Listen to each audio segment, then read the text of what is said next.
Buddhaṃ saraṇaṃ gacchāmi, Dhammaṃ saraṇaṃ gacchāmi, Saṅghaṃ saraṇaṃ gacchāmi.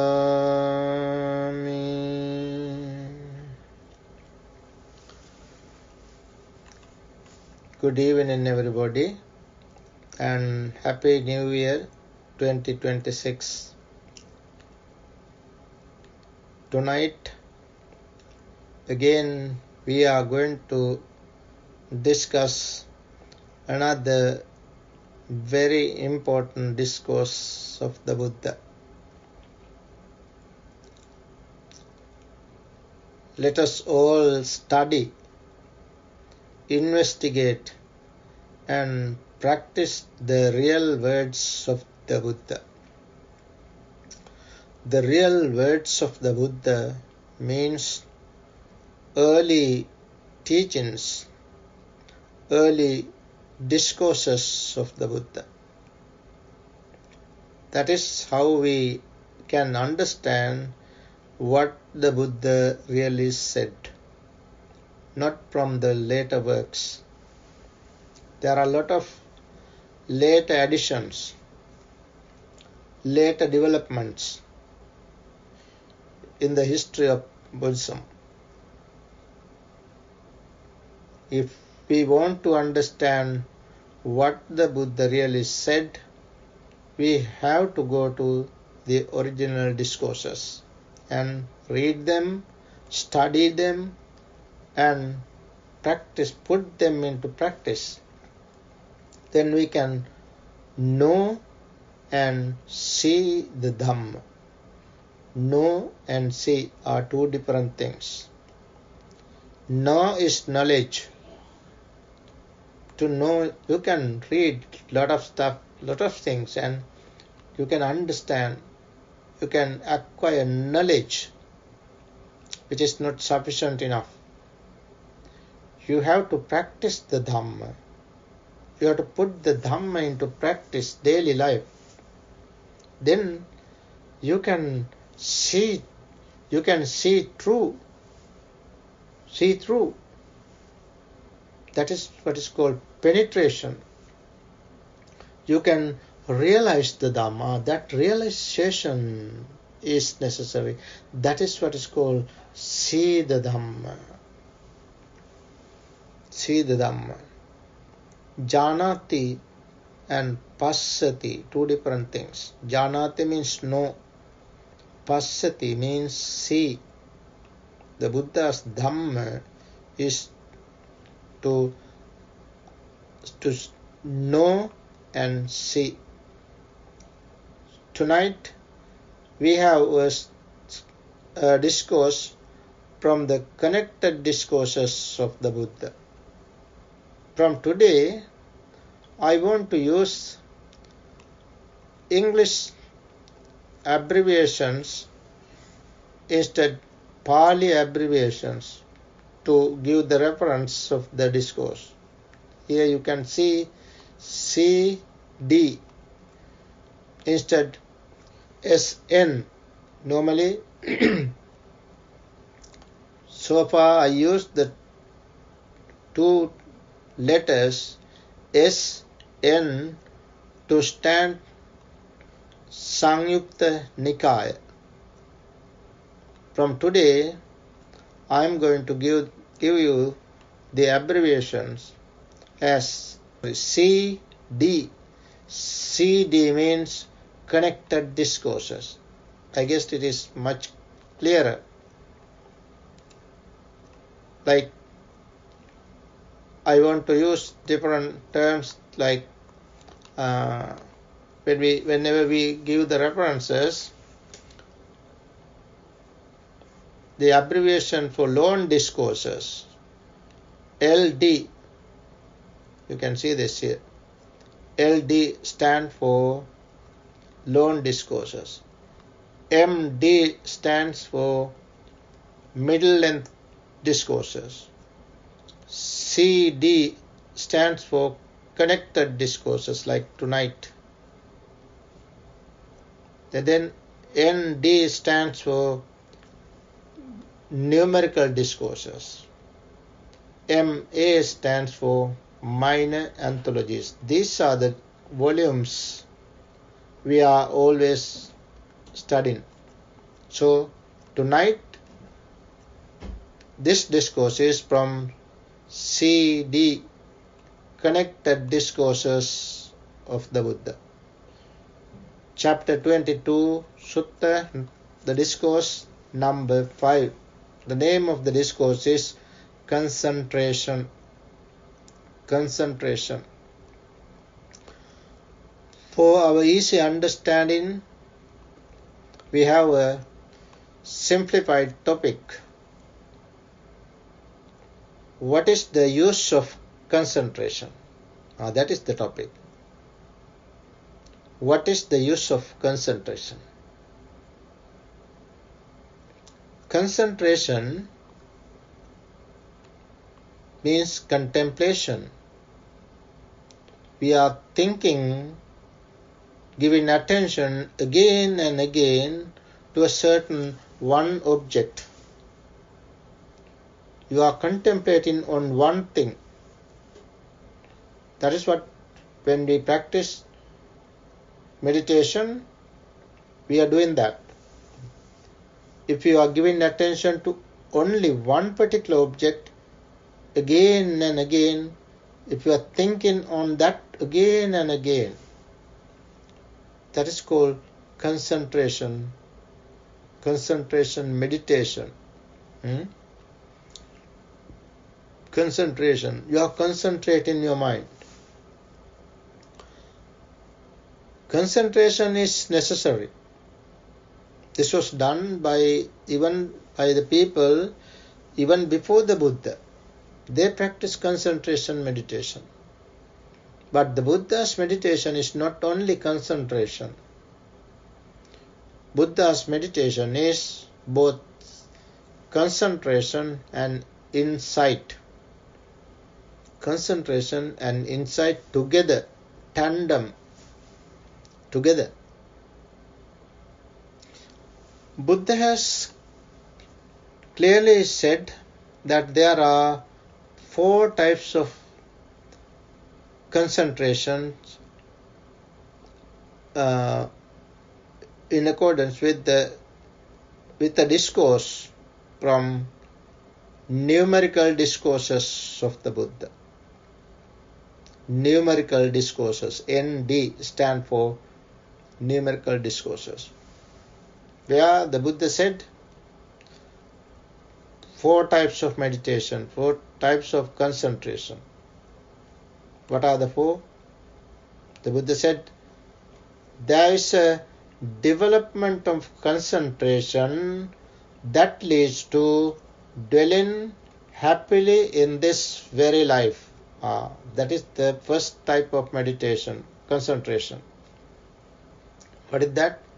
The development of concentration, the purpose is dwelling, living, abiding happily in this very life, in this very world. Just to live happily, peacefully, you practice concentration. That is the first kind of meditation, concentration. Like jhana. There are different jhana, 4 jhanas. First jhana, second jhana, third jhana and fourth jhana. These are practiced according to the Buddha. These are practiced for peaceful abiding, happily living happily in this very life. That is the purpose of these 4 jhanas. Then second type is, as the Buddha said, there is a development of concentration that leads to obtaining knowledge and vision. To obtain knowledge and vision, that is where You keep your mind open-minded, clear-minded, so that you can gain different types of knowledge and vision. That is also not exactly what the Buddha said. The third type is, as the Buddha said, there is a development of concentration that leads to mindfulness and clear comprehension. Mindfulness and clear comprehension. Friends, these meditations, these concentrations are necessary. Buddha did not reject these meditations, these concentrations. But concentration, mere concentration is not enough. Through mere concentration, you cannot exterminate, you cannot destroy defilements,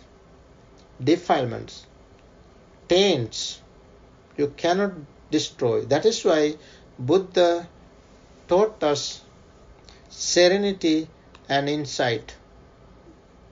The fourth one is, as the Buddha said, there is a development of concentration that leads to the destruction of the taints. That is exactly, certainly, what the concentration that the Buddha taught us.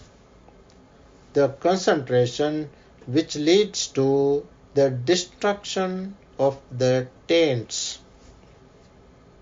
That is exactly what the Buddha said. So friends, these are the 4 types of concentrations taught by the Buddha. All these 4 are important. Whichever you develop is beneficial. So we can practice concentration. However, the Buddha's real meditation, real concentration is the 4th one, which is again the concentration that leads to the destruction of the taints. So let's come to the discourse now. This discourse, named concentration, was delivered by the Buddha while the Buddha was dwelling at Savatthi. Now you know, whenever it is said Savatthi, the Buddha was dwelling at Savatthi, means at Savatthi there was a monastery built by a millionaire named Anatha Pindika, where the Buddha lived about 20 years. There the Buddha, addressing the monks, said, "Bhikkhus, develop concentration. Develop concentration. A bhikkhu who is concentrated understands things as they really are. As they really are is important. We have to see things as they really are. That is why the Buddha encouraged us to practice concentration. Concentrated practitioner sees things, understands things as they really are. And then the Buddha said, and what does he understand as it really is? The origin and passing away of form. The origin and passing away of feeling. The origin and passing away of perception. The origin and passing away of volitional formations. The origin and passing away of consciousness. These are the things to be seen as they really are, to be understood as they really are. What are these? What are these five? They are the five aggregates. Five aggregates. Namely, form, feeling, perception, volitional formation, and consciousness. These five are to be understood very clearly. Five aggregates are all the time arising and passing in the six sense bases. Some people misunderstandingly grasp this body as the form of the five aggregates. The first one, form, means for them this body, which is incorrect. According to the original teachings of the Buddha, it is incorrect. So one has to see, one has to see true. See true means seen as they really are. Vipassana, in other words. See these five aggregates. And what, bhikkhus, is the origin of form? What is the origin of form? What is the origin of form? What is the origin of feeling? What is the origin of perception? What is the origin of volitional formations? What is the origin of consciousness? So one has to see the origin of the five aggregates. So Buddha questions here, what is the origin of form? What is the origin of feeling? What is the origin of perception? What is the origin of volitional formations? And what is the origin of consciousness? Buddha questions. Here, bhikkhus, now the Buddha is going to teach us what the origin is. Here, bhikkhus, one seeks delight, one welcomes, one remains holding. And what is it that one seeks delight in? What does one welcome? To what does one remain holding?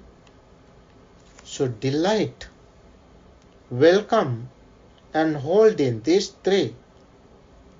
When we see the object, when we hear the object, when we smell the object, when we taste the object, when we touch tangible the object, and when we think of the object, we delight. We delight. Then we welcome them. We accept. And thereafter we hold on, hold in, remain holding. That is the problem. And Buddha said, and what is it that one seeks delight in? What does one welcome? To what does one remain holding? One seeks delight in form, welcomes it and remains holding to it. The form, what form? Form means not the external form which are created or naturally produced with the support of four elements. Those are the external things. Outer world. The form here means the form that we take as the reflection from the external form. It is a reflection. It is the image that we take with the support of light through the eye. We get this image to the eye. That is the form. We get the image, that similar image through the ear. So when it is taken through the eyes, it is called form or form of color. Then through the ear, it is called form of sound. Then through the nose, form of smell. Through the tongue, the form of taste. Through the body, form of tangible. Through the mind, the form of Dhamma, thought. 6 type of form. Then 6 type of feeling, 6 types of perception, 6 types of volitional formation, 6 types of consciousness. So one seeks delight in form. The Buddha said that form. That is the first thing.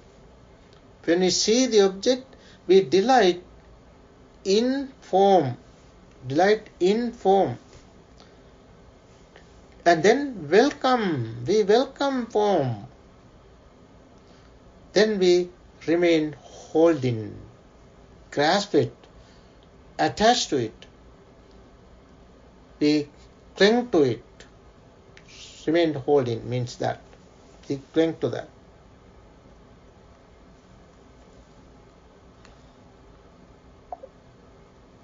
As a consequence of this,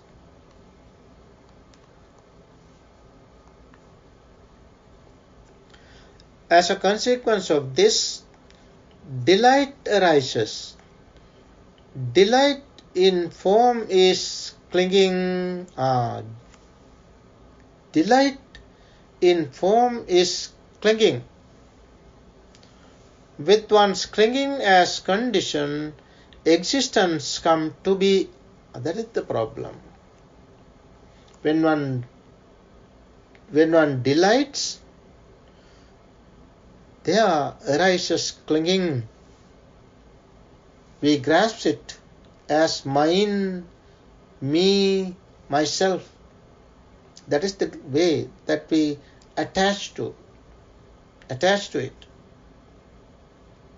And that itself is clinging. Attachment, grasping and clinging. These are 3 steps of attachment. With that clinging, what happens? Clinging as condition, existence comes to be. Bhava, existence comes to be. How many existences?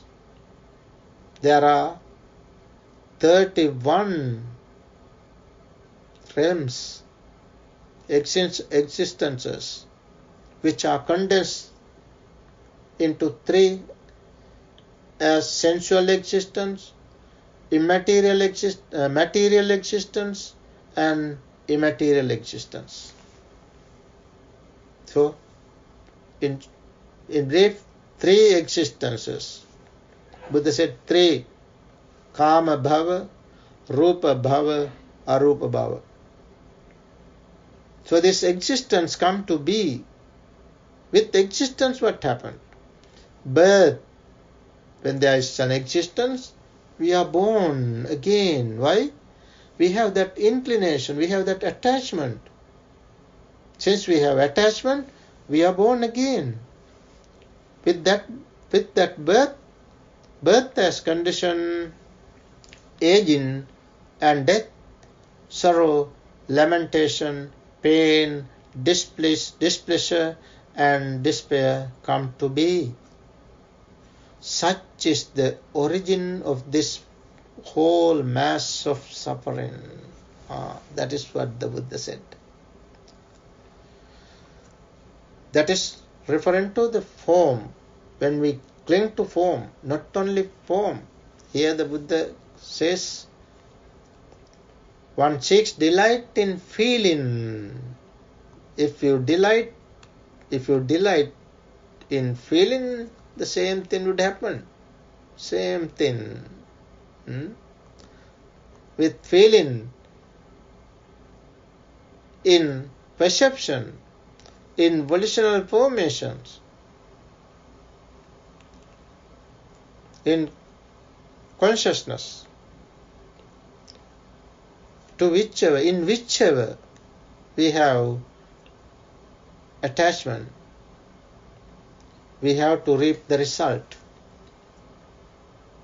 Whenever we have attachment to form, feeling, perception, volitional formation and consciousness, to the 6 sense bases, we cling to them. That clinging is called clinging to 5 aggregates. 5 aggregates subject to clinging.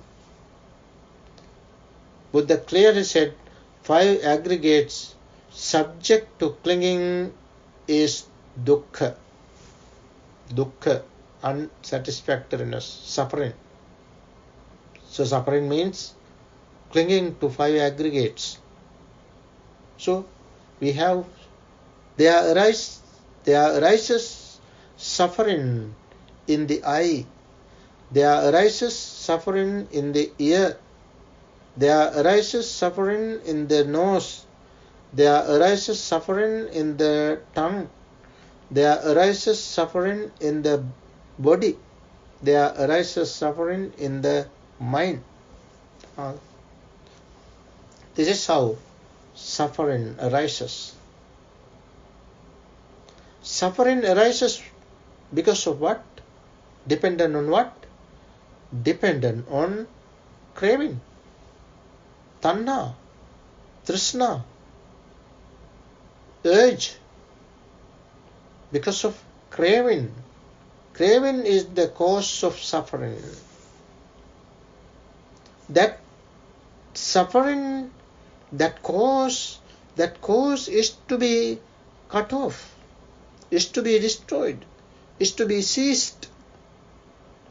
That itself, right there, the craving, that itself, right there, it is to be cut off. That cessation itself is the attainment of enlightenment, the Buddha said, for which there is the path. Path is the Noble Eightfold Path. So you see, the 4 Noble Truths are there in the eye. 4 Noble Truths are there in the ear. 4 Noble Truths are there in the nose. 4 Noble Truths are there in the tongue. 4 Noble Truths are there in the body.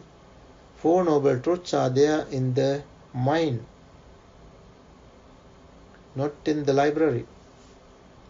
Not in the bookshelves. Within oneself. That is why the Buddha said, the world, the origination of the world, cessation of the world, and the path leads into the cessation of the world.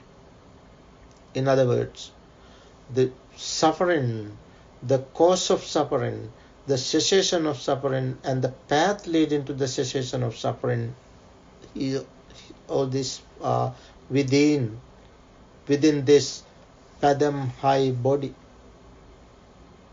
within ourselves.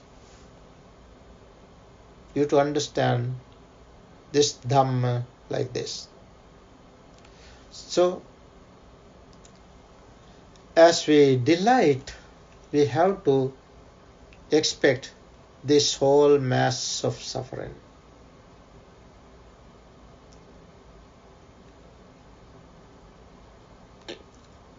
This because is the origin of form, this is the origin of feeling, this is the origin of perception, this is the origin of volitional formations, this is the origin of consciousness.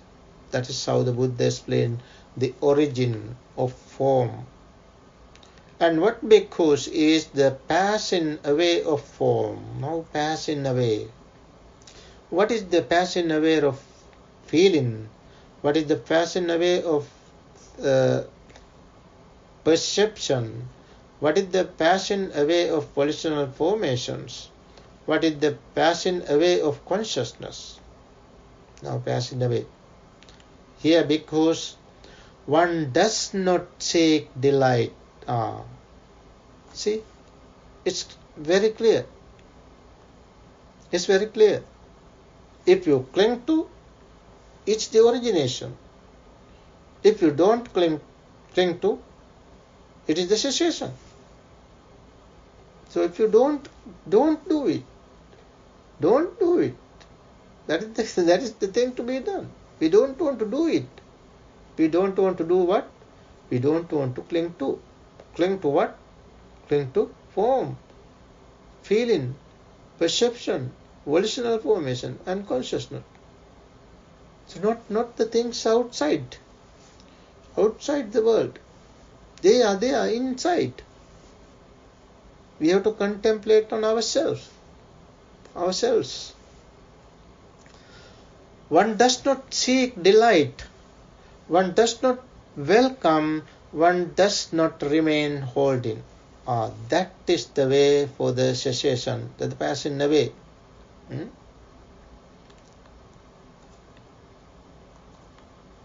And what is it that one does not seek delight in? What doesn't one welcome? To what does not one remain holding?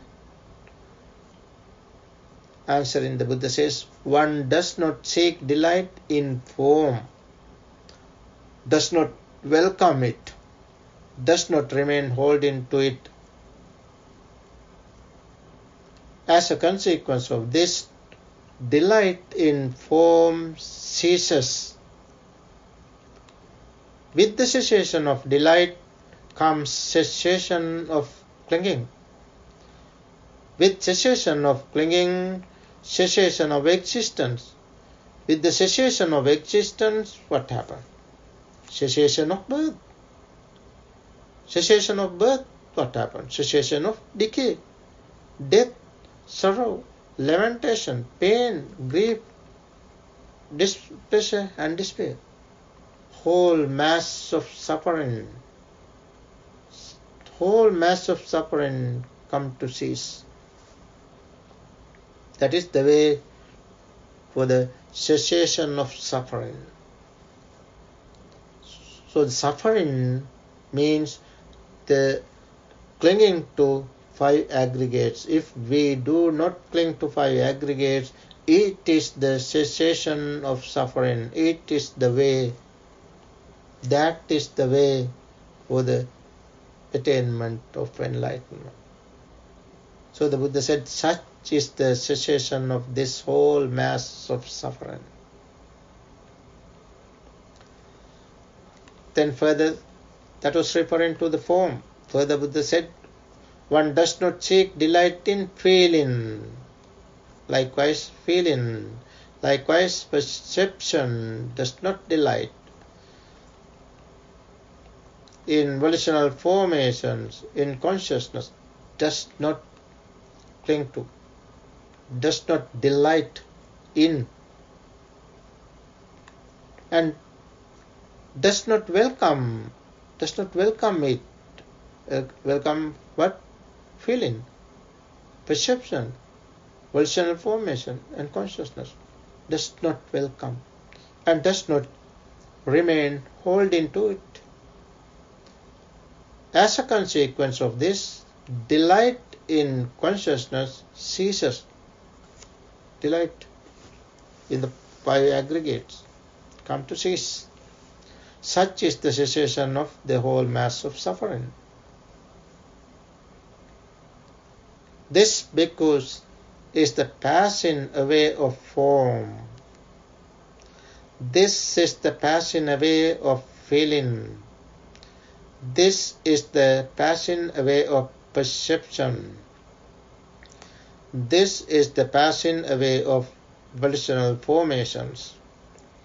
This is the passing away of consciousness. Passing away of what? Altogether? 5 aggregates. That is the cessation of 5 aggregates of clinging. Cessation. No more clinging. That is what is called non-attachment. Anupadana in Pali. Anupadana. Non-attachment. Non-attachment is nothing but the realization of Nibbana, the highest bliss, completely cutting off greed, hatred and delusion. No more delight in the 5 aggregates. With that, one can realize the 4 noble truths. Why? 5 aggregates is the first truth. 5 aggregates of clinging. 5 aggregates of clinging is the first truth. Suffering. Then you can understand, if you can understand that, you can understand the cause of suffering. You can understand the cessation of suffering, and you can understand that what is to be applied. That is nothing but the nothing but the Noble Eightfold Path. Noble Eightfold Path means, in this case, morality, concentration and wisdom. 3 types of training. That is the way to understand the 4 noble truths. If you can understand the 4 noble truths, these are interconnected, interlinked. Yeah, you can understand this, the nature of impermanence, unsatisfactoriness, and the soullessness, 3 characteristics of existence. With this, you can understand the dependent origination as well. So these 3 are the major principles of the teachings of the Buddha. What are the 3? The 4 noble truths, the 3 characteristics of existence, and the dependent origination. You realize this Dhamma, whole teachings of the Buddha can be condensed into these major 3 principles. With this, you can understand it because of your concentration, developed concentration. You can see through these 5 aggregates, and through these 5 aggregates you can attain supreme bliss of Nibbana. May we all attain that supreme bliss of Nibbana. Sadhu, sadhu.